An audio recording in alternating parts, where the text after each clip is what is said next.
ओम शांति। आपके लिए यही पति या पत्नी क्यों चुने गए? कर्मों के इन 11 नियमों को आप सदा याद रखना, क्योंकि कर्म किसी को माफ नहीं करते हैं। कर्मों के नियम क्या होते हैं और कर्म से आज कोई बच नहीं सकता है, ये तो हम सभी जानते हैं और इस बात को आपको कई बार बता भी चुके हैं। लेकिन आज आपको बताएंगे कि जो वास्तविक कर्म के नियम हैं वो क्या होते हैं।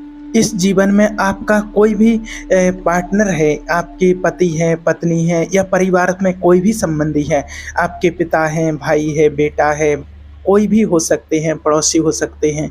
और आप अगर कहते हैं कि हे भगवान, मुझे किसी ना किसी प्रकार से इनसे छुटकारा दिला दो, तो आप कैसे भी करके उनसे छुटकारा नहीं मिल सकता है, क्योंकि आपके लिए एक परीक्षा के लिए चुना गया है उस व्यक्ति को। वही व्यक्ति आपके लिए चुना गया है जो आपके लिए ज़रूरी था, जो आपकी ग्रोथ के लिए ज़रूरी था।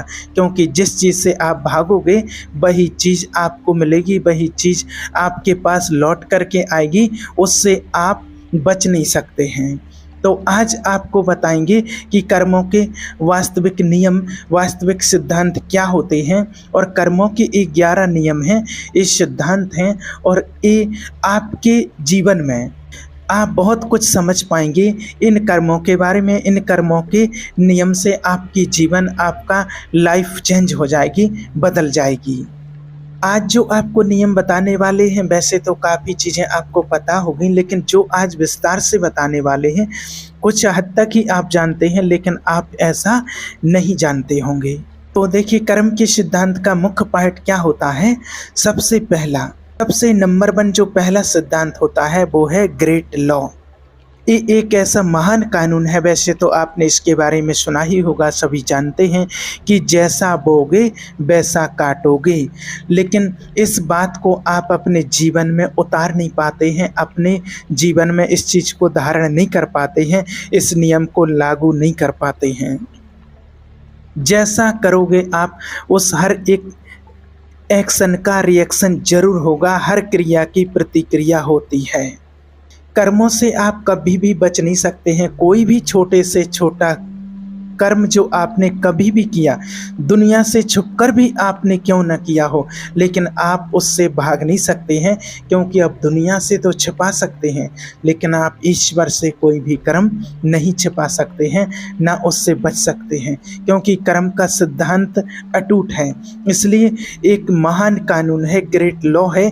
यानी कि जो कुछ भी आपने छोटे से छोटा और बड़े से बड़ा मन के अंदर अगर आपने विचार भी किया, या आपने किसी को धोखा दिया, या किसी भी लेवल पर आपने चीट किया, दुख दिया, दर्द दिया, अच्छा किया, बुरा किया, हर चीज़ का रिएक्शन आपको मिलना ही है। अगर इसीलिए आप अच्छा पाना चाहते हैं तो आपको पहले अच्छे करना सीखना होगा। आपको अच्छा कहना सीखना होगा, तभी आप अच्छा पा सकते हैं। इसलिए इस महान कानून का वेश है कि जैसा आप बोगे वैसा ही आप काटोगे। इस सिद्धांत अटूट है, और इस सिद्धांत से आज तक ना तो कोई बचा है और ना कोई बच सकता है।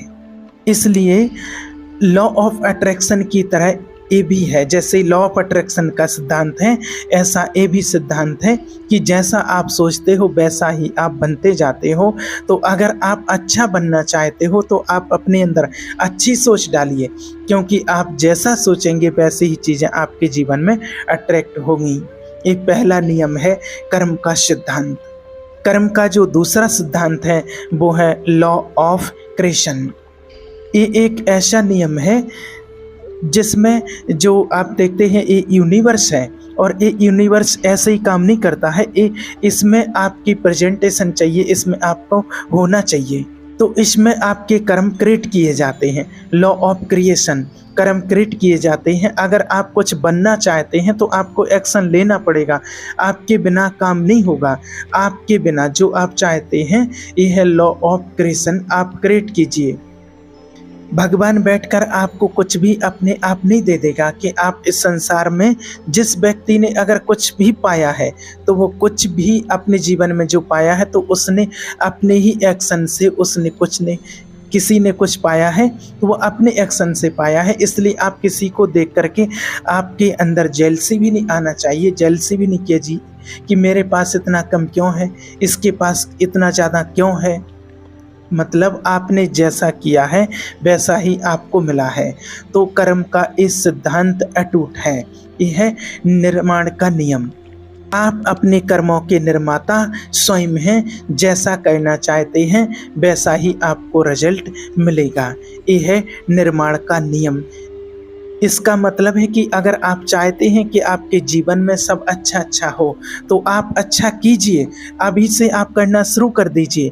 किसी भी चीज़ में पहले अपना फ़ायदा सोचने की बजाय सबके कल्याण का सोचिए कि सबका फ़ायदा कैसे होगा, सामने वाले का फ़ायदा कैसा होगा। अपने बारे में ही मत सोचते रहिए, क्रिएट कीजिए बिना कर्म किए। और जो तीसरा नियम है वो है नम्रता का नियम।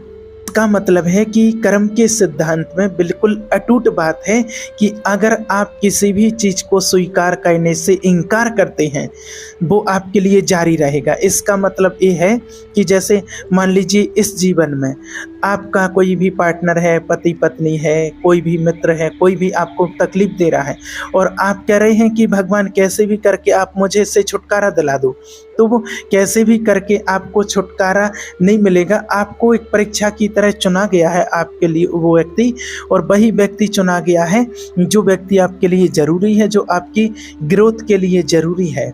क्योंकि जिस चीज़ से आप भागोगे वही चीज़ आपको मिलेगी, उसको आपको स्वीकार करना ही पड़ेगा। इसलिए नम्रतापूर्वक उसको आप स्वीकार कर लीजिए। और अगर आप किसी भी चीज़ से भागोगे वो चीज़ आपके जीवन में बार बार आएगी। अगर इस बार आपने इस पति को, इस पत्नी को, इस दोस्त को, किसी भी परिवार में कोई रिश्ते हैं उसको स्वीकार नहीं किया तो कहीं ना कहीं आपको वैसा पति मिलेगा, स्वीकार करना ही पड़ेगा। इसलिए यही है लॉ ऑफ यूनिटी। इसलिए जो दिया जा रहा है उसके लिए आप स्वीकार करो। हर चीज़ के लिए लड़ा नहीं जाता है, हर चीज़ के लिए युद्ध नहीं किया जाता है, जो है उसको आपको स्वीकार करना है। कुछ कंडीशन आपके जीवन में ऐसी आती हैं जिन्हें आप बदल नहीं पाते हैं, और तो जिन्हें बदल नहीं सकते हैं उनको आप स्वीकार कीजिए, और जिन्हें बदल सकते हैं उसको आप बदल दीजिए। और जो चीज़ आप स्वीकार कर लेते हैं आप उस चीज़ से आगे बढ़ जाते हैं, फिर वो आपको सुख देने लगती है। और चौथा जो कर्म के सिद्धांत का नियम है वो है लॉ ऑफ ग्रोथ। इसका मतलब है विकास का नियम। यानी कि जो कुछ कंडीशंस कर्मों के हिसाब से आपको दी जा रही है वो आपकी ग्रोथ के लिए ही है, वो आपकी ग्रोथ के लिए है, वो आपकी तरक्की के लिए है।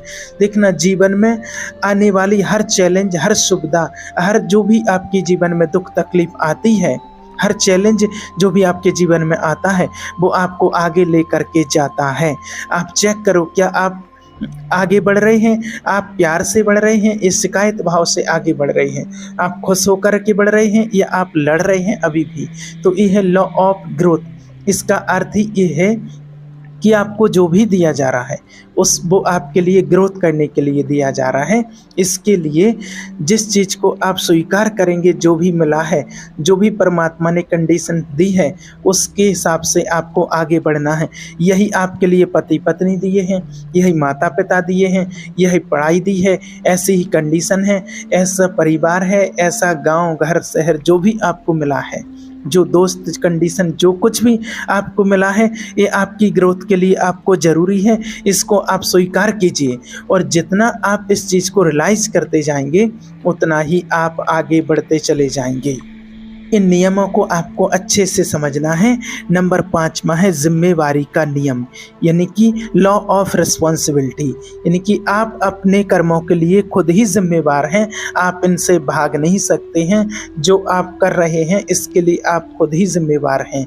यानी कि आपकी ज़िंदगी में कोई गड़बड़ हो रहा है, कोई भी प्रॉब्लम आ रही है, कोई भी रायता फैला हुआ है, तो वो आप ही ने फैलाया है, वो प्रॉब्लम आपने ही खड़ी की है, किसी और ने नहीं। इसकी जिम्मेवारी आप किसी और पर न थोपिए कि इस बंदे ने, इस व्यक्ति ने मेरी ज़िंदगी में नरक बना दिया, मेरी ज़िंदगी को नरक बना दिया है। ऐसा मत बोलिए कि मैं दुखी हूँ तो इसकी वजह से, इसने मुझे चीट किया है, अगर इसने मेरे साथ ऐसा ना किया होता तो आज मैं कहाँ से कहाँ होती। आप याद रखिए कि जो भी हरकत आपके जीवन में हो रही है उसके लिए कोई और दूसरा व्यक्ति जिम्मेवार नहीं है, आप स्वयं ही उसके लिए जिम्मेवार हैं। You are responsible. कैसे भी करके इस बात को स्वीकार कीजिए। आप प्यार से मानिए या पिटाई होकर के मानेंगे या परेशानियों से आप सामना करके मानेंगे, लेकिन आपको इस बात को स्वीकार करना पड़ेगा कि जो कुछ भी हो रहा है वो रिस्पॉन्सिबिलिटी आपकी है, वो किसी और के द्वारा नहीं। उन चीज़ों को आपने ही अट्रैक्ट किया है। अब कई लोग इसमें पूछते हैं, हम कई लोगों ने कमेंट किया है कितनी वीडियो में कि भाई हम क्यों चाहेंगे कि हमारे साथ कुछ बुरा हो, हमारे साथ कोई बुरी घटना घटे, हमारे साथ परिवार के साथ कुछ बुरा हो, ऐसा क्यों चाहेंगे? तो आप चाहेंगे नहीं, लेकिन आपने कोई ऐसे कर्म किए हैं कि अगर आपने किसी का नुकसान किया है, किसी को तकलीफ दी है, किसी को ऐसी पीड़ा दी है, तो वो पीड़ा को आपने इनवाइट किया है अपने जीवन में, जाने में या अनजाने में उस पीड़ा को आपने इनवाइट किया है। जो आप पीड़ा सामने वाले को देते हैं वैसी की वैसी पीड़ा आपके पास लौट करके आएगी। जैसी दी है वैसी ही लौट करके आएगी, जैसी दी है उतनी लौट करके तो आनी है और उससे ज़्यादा हो जाएगी ब्याज सहित, लेकिन कम नहीं होगी। इस बात को आप निश्चित कर लीजिए। इसलिए इस बात को आप निश्चित कर लीजिए, याद रख लीजिए। इसलिए इस नियम को आप स्वीकार कीजिए। यह है कर्म का सिद्धांत। और जो छठवां नियम है वो है लॉ ऑफ कनेक्शन। कनेक्शन के नियम का मतलब है, इसका मतलब है कि हम सब आपस में जुड़े हुए हैं, एक दूसरे से हम जुड़े हुए हैं। अगर हम आपके प्रति बुरा करते हैं, आप किसी के प्रति बुरा करते हैं, तो वैसा ही आपके साथ होने वाला है। आप अलग नहीं हैं। जैसे आप ऐसा मान लीजिए कि आप अपने ही एक हाथ से और अपने शरीर के लिए कोई चोट पहुंचाते हैं, अपने एक हाथ से दूसरे हाथ को काट लेते हैं, अपने गाल में तमाचा लगा लेते हैं, कोई भी नुकसान करते हैं, अपने एक हाथ से दूसरे हाथ को काट देते हैं। तो इसी तरीके से मान लीजिए कि अगर एक आपका हाथ अपने दूसरे हाथ को धोखा दे, तो वो धोखा ऑटोमेटिक किसको मिला? आपको ही धोखा मिला। आपने एक हाथ से अपने ही दूसरे हाथ को पीड़ा दी है, यानी कि आपने अगर किसी भी व्यक्ति को पीड़ा दी है तो हम कहीं ना कहीं आपस में कनेक्टेड रहते हैं। किसी को दी हुई पीड़ा और वो यूं की यूं आपके पास लौट करके आएगी, क्योंकि आप एक दूसरे से कनेक्टेड हैं।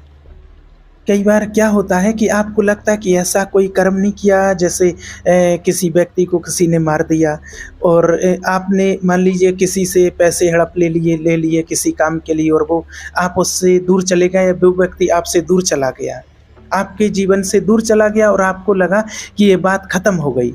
तो ये बात ख़त्म नहीं हुई है। तो हमने जो दिया है, आपने जैसा दिया है, पैसा दिया है, जो भी दिया है, वो आपसे लिया जाएगा और ब्याज सहित आपसे लिया जाएगा। कभी नहीं लेगा कोई, तो कभी ना कभी आपको उसका ब्याज सहित चुकाना ही पड़ेगा।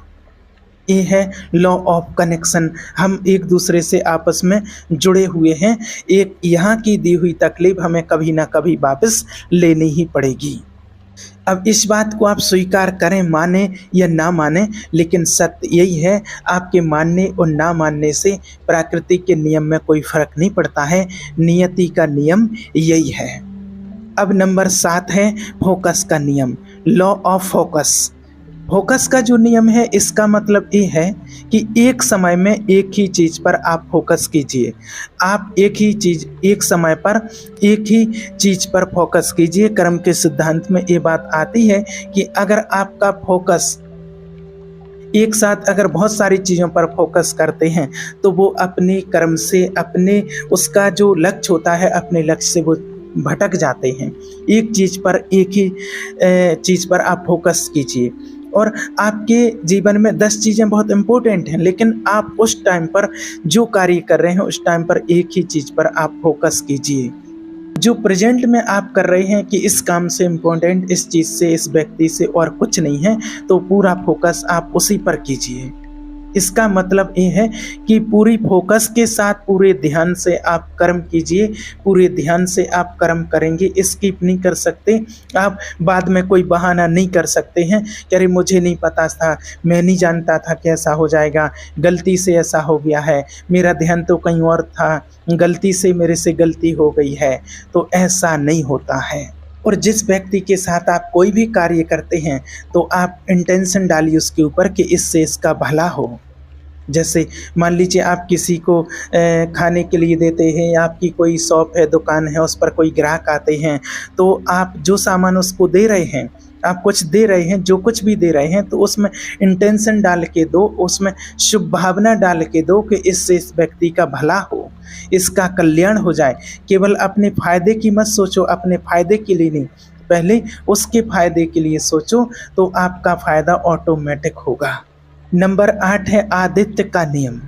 लॉ ऑफ गिविंग का मतलब है कि जिस चीज़ पर आप जितना विश्वास कर सकते हो, जिस व्यक्ति पर विश्वास कर सकते हो, वो दीजिए, विश्वास कीजिए, और आप देंगे तो लौट करके आएगा।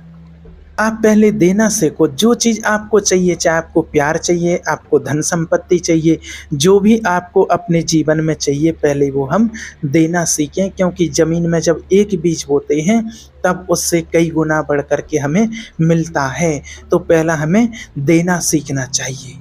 भगवान से आप कुछ भी मांगते हैं, प्रार्थना करते हैं कि भगवान मुझे ये दे दो, मुझे ये चाहिए, तो उससे पहले आप देना सीखो। जितना आपके पास है उसी में से कम दो। कई लोग कहते हैं पैसे की कमी है, तो भले आपके पास कमी है लेकिन फिर भी दो। आप 100 रुपये में से भले 1 रुपये दो। इसलिए बाबा के भंडारे में कहा जाता है ना, पहले भी कितने लोगों के ऐसे अनुभव आए हैं भगवान के भंडारे में कि जिनके पास कमी है तो वो एक एक आना, दो दो चार चार आने बचा करके, या अपने घर में से थोड़ा बहुत कुछ बचा के, थोड़ा थोड़ा आटा बचा के, एक एक मुट्ठी रोज़ आटा बचा के फिर 8 दिन में एक दिन ले जाते थे भंडारे में। उससे बहुत बरकत हुई इन लोगों की। किसी के पास कहीं ब्रह्मा भोजन है तो उसने 1 रुपया भी 2 रुपये भी दिए हैं तो उसका कि मेरा नमक लगा देना, तो उससे काफ़ी ज़्यादा बरकत होती है उसकी। आज आपके पास 100 रुपये हैं, 100 में से अगर आप एक भी दान करते हैं तो आगे चल के आप 500 कमाने के लायक बन जाएंगे। पहले शुरुआत आपके देने से होगी और जैसा आप दोगे वैसा ही आप पाओगे। तो शुरुआत आपको अपने देने से करनी है। लोगों से लेने की बात ना करके पहले आपको देने की बात करनी है। और नंबर 9 है law of hair of now.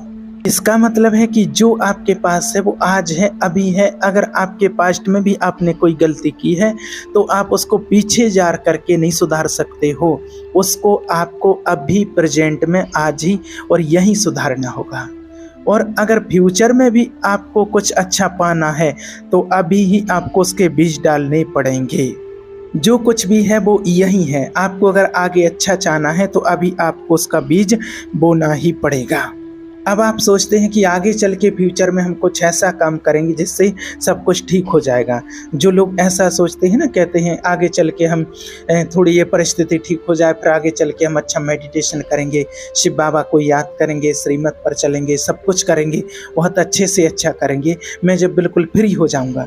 तो ऐसा कभी नहीं हो सकता है। आपका ऐसा सोचते सोचते ही समय निकल जाएगा। आप जैसे हो, जिन परिस्थितियों में आप अभी हो, जो परिस्थितियों में आपको डाला गया है, यही प्रेजेंट आपके लिए सर्वोत्तम है। ये है अभी आप करो। ये है कर्म के सिद्धांत का 9वां नियम। और 10वां जो सिद्धांत है लॉ ऑफ चेंज, परिवर्तन का नियम। 10वां नियम परिवर्तन का नियम है कि जब तक आप खुद को नहीं बदलते तब तक विश्व को नहीं बदल सकते हो। इसलिए परमात्मा ने सबसे पहले कहा है कि स्वयं परिवर्तन से ही विश्व परिवर्तन होगा। इसकी शुरुआत अपने आप से होती है और अपने घर से होती है। चीज़ें, परिस्थितियाँ तो बदलती रहेंगी, पहले आपको अपने आप को बदलना सीखना है, उसके बाद ही भविष्य बदलेगा, उसके बाद ही समय बदलेगा। इसलिए आपको बार बार मौका दिया जाता है अपने आप को चेंज होने का। और जब समय बदल जाएगा, थोड़े समय के बाद फिर आप बदल नहीं पाएंगे। अभी किया जा सकता है, बाद में नहीं हो पाएगा। इसलिए आप अभी कीजिए, बाद में कुछ नहीं हो सकता है। इसलिए 11वां जो नियम है वो है मेडिटेशन, परमात्मा का ध्यान करना। ये भी आपके जीवन का एक नियम है जिसको आपको अपने जीवन में अपना करके चलना है। भगवान का ध्यान करके, उसके नाम का जाप करके, मेडिटेशन करके, शिव बाबा को याद करके आप अपना कल्याण स्वयं अभी कर सकते हो, आत्मा की उन्नति कर सकते हो, आप अपनी आत्मा को पाप कर्मों से मुक्त कर सकते हो। और याद रखना, ये मौका आपको फिर बार बार कभी नहीं मिलेगा। यही मौका है, अभी जो परमात्मा ने जो समय दिया है संगम का, ये विशेष समय है आपको पुण्यात्मा बनने का, अपने पुरुषार्थ करने का। ये समय आपको फिर और कभी नहीं मिलेगा। भगवान ने कहा है कि अभी नहीं तो कभी नहीं। राम नाम की लूट है, लूट सके तो लूट, अंत समय पछताएगा जब प्राण जाएंगे छूट। इसलिए आप याद रखिए कि ये मौका आपको फिर कभी भी बार बार नहीं मिलेगा। इसके लिए कहा जाता है कि चिड़िया चुग गई खेत है, फिर डंडा हिलाने से क्या फायदा, फिर पछताने से कुछ नहीं होगा जब आपका समय निकल जाएगा। इसलिए समय के रहते हुए आप अपने कर्मों के इन 11 नियमों को, इन सिद्धांतों को अपने जीवन से समझिएगा और इन पर अपने जीवन में इनको लागू कीजिएगा। आपकी लाइफ एकदम बदल जाएगी। ओम शांति।